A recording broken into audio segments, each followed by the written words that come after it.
IX. तटीय भाग ए। भारत की तटरेखा। 1.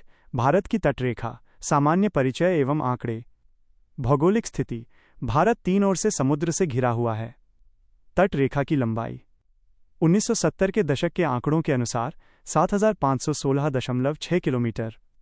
नवीनतम आंकड़ों के अनुसार 11098.81 किलोमीटर।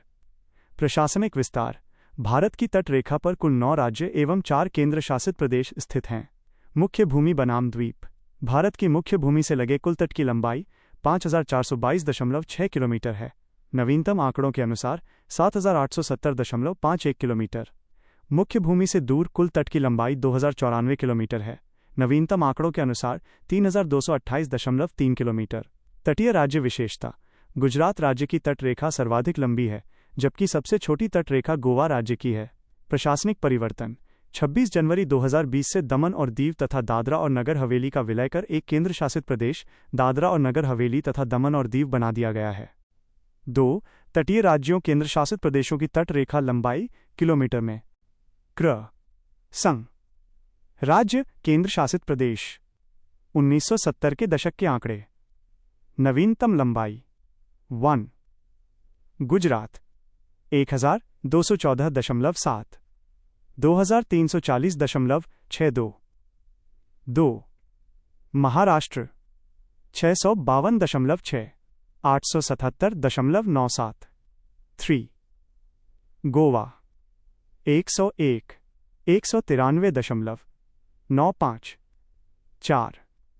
कर्नाटक 280 343.30। 5. केरल 569.7 600.15। 6. तमिलनाडु 906.9 1068.69। 7. आंध्र प्रदेश 973.7 1053.07। 8. ओडिशा 476.4 574.71। 9.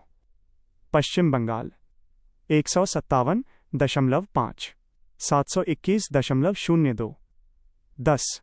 दादरा व नगर हवेली दमन व दीव 42.5 54.38। 11. लक्षद्वीप 132 144.80। 12. पुडुचेरी 47.6 42.65। 13. अंडमान और निकोबार द्वीप समूह 1962 3083.50। कुल 7516.6 11098.81। 3. समुद्री सीमा का निर्धारण। प्रादेशिक जल क्षेत्र। आधार रेखा बेसलाइन। अंतःस्थल से सागर की ओर निकले भागों को मिलाने वाली सीधी रेखा को आधार रेखा कहते हैं। आंतरिक जल इंटरनल वाटर।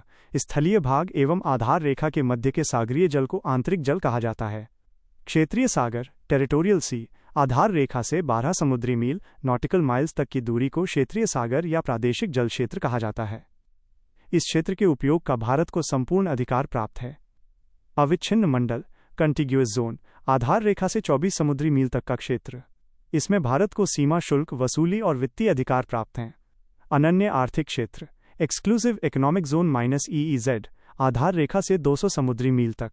इसमें भारत को वैज्ञानिक अनुसंधान की छूट मिली हुई है। उच्च सागर हाई सी। EEZ के आगे के सागरीय जलीय क्षेत्र को उच्च सागर कहा जाता है। 4. महत्वपूर्ण विश्लेषणात्मक तथ्य। औसत समुद्र तल। भारत का औसत समुद्र तल मीन सी लेवल चेन्नई तट से नापा जाता है।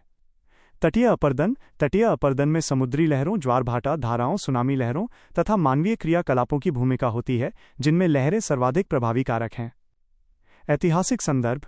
प्राचीन भारतीय ऐतिहासिक साक्ष्यों में हिंद महासागर को रलाकर जूल ऑफ माइन संबोधित किया गया है।